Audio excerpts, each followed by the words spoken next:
3বার চাষ করলে আপনার সব মিলে হয়তো 1 লক্ষ টাকা খরচ হবে এবং আপনি 6 থেকে 7 লক্ষ টাকা পর্যন্ত বিক্রি করতে পারবেন আশা করা যায়। কমে হলেও আপনি অনায়াসে 4 লক্ষ টাকা বিক্রি করে 3 লক্ষ টাকা লাভ করতে পারবেন।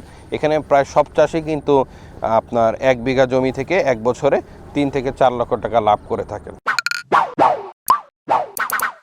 বিগ বাইটটা দেখেন সাইজ 5 কেজি হবে এবং এই কিং সুগার কিরকম হবে সাইজ আপনার হাতে তো আছে? এটা 7 কেজি পার হবে। 7 কেজি? 7 কেজি। দেখেন সাইজ দেখেন আপনারা কিং সুগারের 7 কেজি পর্যন্ত। কালো তরমুজ ছোট নিয়ে অনেকের কমপ্লেন ছিল, তো আমরা এই কয়েকদিন কালো তরমুজ মার্কেট করি নাই। আমরা খুঁজছি যে একটা ভালো জাত আপনাদেরকে দিব এবং আমরা আলহামদুলিল্লাহ কিং সুগার জাতটা নিয়ে এসেছি, যেটা কিংয়ের মতোই বড় হয়। আর এটা করে তো এখানকার চাষিরা খুশি হচ্ছে নাকি? অনেকেই তো করছে এবার। আর আপনাদের এখানে আপনার মূলত কতটুকু জমি চাষ হয়েছে? আমারটা হচ্ছে 30 শতক। 30 শতক জমিতে আপনার চাষ করতে কেমন খরচ হইল? সার দিছি 3000 টাকা সার আছে। 3000 টাকা সার সব মিলে কি?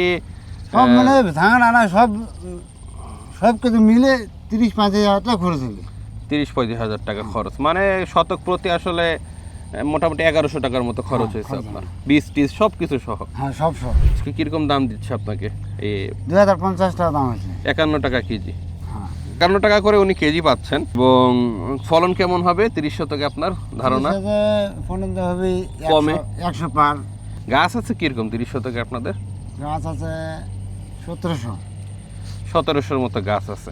দেখেন 1700 গাছ এবং 100 মন পার হয়ে যাবে ফল, এবং মন উনি পাচ্ছে 2050 করে, তার মানে 2 লক্ষ টাকার উপরে বিক্রি হচ্ছে।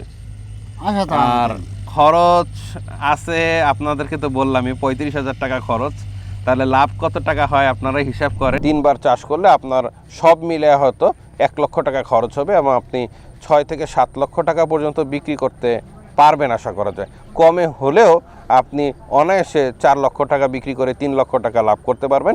এখানে প্রায় সব চাষি কিন্তু আপনার 1 বিঘা জমি থেকে 1 বছরে 3 থেকে 4 লক্ষ টাকা লাভ করে থাকেন।